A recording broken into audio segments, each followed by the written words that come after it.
উস্তা দিয়ে আলু দিয়ে শোল মাছ রান্না করব, বিধায় আমি শোল মাছটা কেটে ধুয়ে নিয়েছি। এবার আমি মশলাটা কষিয়ে নিচ্ছি।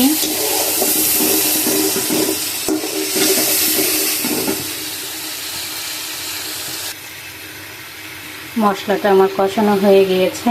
এখন আমি দিয়ে দিচ্ছি মাছটা একটু কষিয়ে নিব।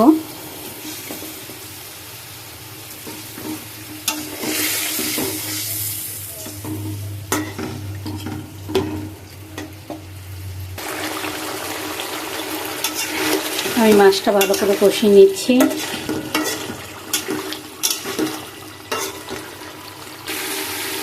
মাছটা কষানো হয়ে গিয়েছে আমার।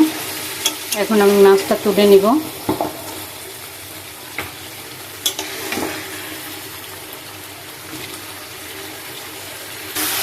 এবার আমি আলুগুলো কষিয়ে নিব।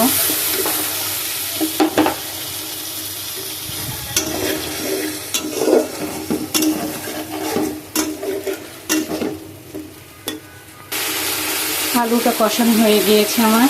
এবার আমি দিয়ে দিচ্ছি পানি, ফুটিয়ে রাখা পানি।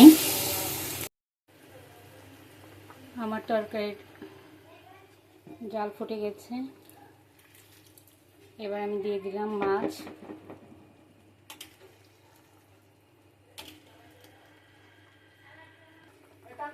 আমার আলুটা সিদ্ধ হয়ে গিয়েছে। এখন আমি দিয়ে দিচ্ছি উস্তা।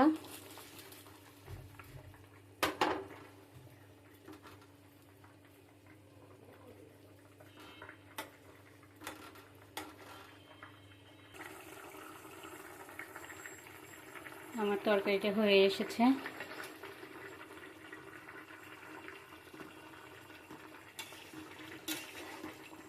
এখন আমি নামিয়ে ফেলবো।